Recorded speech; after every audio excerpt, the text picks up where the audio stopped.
மூலமா நம்மளோட ஃபியூச்சரை வந்து எப்படி இன்னொருத்தர் வந்து கணிக்க முடியும்? அப்படி ஒரு பெர்சன் வந்து நல்ல மற்றவங்க லைஃப்ல வந்து நடக்கிறத வந்து கணிக்க முடியும் அப்படின்னா ஏன் டெத் ஆகுறத மட்டும் கணிக்க முடியல ஜி? கொஸ்டின் வித்தியாசமான கொஸ்டின் தான். நம்ம வந்து ஜாதகம் பொய்யா உண்மையான அதை நம்ம இது பண்ணணும். என்னென்னு பார்த்திங்கன்னா, ஜாதகங்கிறது இப்போ உருவானதில்லை. அது காலப்போக்கில் நட்சத்திரங்களை வச்சு, சூரிய உதயத்தை வச்சு, சந்திரனை வச்சு, இப்போ வந்து பார்த்திங்கன்னா சந்திரன் வந்தால் கடலில் வந்து அலை வந்து ஏறுறதும் இறங்குறதும், இப்போ சூரிய கிரகணம் வந்தால் சில நிகழ்வுகள் பூமியில் நடக்கிறதும் இதெல்லாம் நடந்துட்டு தான் இருக்குது. இதெல்லாம் கணக்கு வச்சு தான் என்ன பண்ணாங்கன்னா, இந்த அன்னைக்கு இந்த மாதிரி நிகழ்வு நடக்கும். அப்போ அன்னைக்கு ஒருத்தன் பிறந்தான்னா இதோடைய கிரக நிலைகள் வந்து அவனை பாதிக்கும்னு சொல்லிட்டு தான் அந்த காலத்தில் எழுதப்பட்டது. ஸோ அதில் இருக்குது. இப்போ சொன்னால் இந்த இனத்துக்காரன் இந்த மதத்துக்காரனா ஒரு காமனாக ஒரு கேரக்டர் இருக்கும். இந்த நாட்டுக்காரன் இப்போ தமிழ்நாட்டுக்காரனா தமிழ் பேசுவான், ஈஸியாக சொல்லிடலாம்ல. ஆந்திராக்காரனா தெலுங்கு பேசுவான்னு ஈஸியாக சொல்லுவான். அந்த மாதிரி இந்த ராசிகள் அப்படின்னு சொல்லுவாங்க. நம்ம பிறக்கிற அன்னைக்கு சந்திரன் எந்த இடத்துல நிற்குதோ அதுக்கு பேர் ராசி. அப்போ அப்போ 12 இருக்குன்னா முதல்ல ஒரு பொதுவான ஒரு கேரக்டர் அவனை அடைச்சிருவாங்க.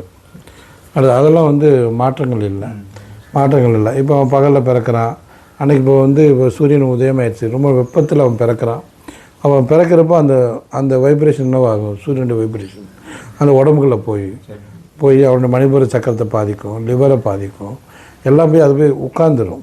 அப்போ அன்னைக்குள்ளே அவன் கண்டிஷன் என்னவாகுதுன்னா நிர்ணயிக்கப்படுது. இவனுடைய லிவர் நல்லாயிருக்கும், இவனுடைய ஜிபி கால்பாடம் நல்லாயிருக்கும் அப்படி நிர்ணயிக்கப்படுது. இதெல்லாம் பொய் கிடையாது, அதெல்லாம் உண்மை தான். ஆனால் ஒரு மனிதனுடைய கேரக்டரையும் இறைப்பையும் எவனாலையும் கணிக்க முடியாது. எதிர்காலத்தை இறைவன் வந்து யாருக்குமே என்ன பண்ணலை, கொடுக்கலை. அது சின்ன பொருளாக இருக்கட்டும், பெரிய பொருளாக இருக்கட்டும். டாக்டரே சொல்லுவார் இன்றைக்கி செத்து போயிடுவார், இவ்வளோ செல்ஸு போயிடுச்சு கணக்கு பண்ணி சொல்லுவார். திடீர்னு நான் பார்த்தா ரொம்ப நாளைக்கு உயிரோடு இருக்கேன், உயிரோடு இருக்கிற நினச்சி வீட்டுக்கு அனுப்பிச்சி விட்றாங்க, 2 நாளில் செத்து போயிடுறான். எல்லா ட்ரீட்மெண்ட்டும் முடிஞ்சிருது சொல்லுவாங்க, நல்லா சர்ஜரியெல்லாம் முடிஞ்சிருச்சு நல்லா ஆயிடுச்சு அப்படிங்கிறான். அப்புறமா 2 நாள் சொல்கிறான் செத்து போயிட்டாங்க அப்படிங்கிறாங்க. இது அப்போது டாக்டர் வந்து நேரடியாக பார்த்தே பண்ணுறது என்ன பண்ணல, கணிக்க முடியலை அவனோட லைஃப் அண்ட் டெத்தையும். ஒரு புக்கை வச்சு நம்ம என்ன பண்ண முடியாது, டெத்தை வந்து கணிக்க முடியாது. அதுக்கு வேணும்னா அதுக்கு கணக்கு எல்லாம் அதாவது ஜென்மா கணக்குலேருந்து எடுத்து இன்றைக்குள்ள நிகழ்வு வரைக்கும் ஒருத்தனால கரெக்டாக கணக்கு போட முடியும்னா அது கணிக்க முடியும். இன்றைக்கி அப்படி ஒரு கணக்காரன் யாரும் இல்லை. நல்வாழ்த்துக்கள். இந்த வீடியோ உங்களுக்கு பிடிச்சிருந்தா லைக் பண்ணுங்கள், ஷேர் பண்ணுங்கள். உங்களுக்கு ஏதாவது சந்தேகம் இருந்தால் கமெண்ட் செக்ஷனில் கமெண்ட் பண்ணுங்கள். இன்னும் இந்த சேனலை சப்ஸ்கிரைப் பண்ணாமல் இருந்தீங்கன்னா சப்ஸ்கிரைப் பண்ணிக்கோங்க.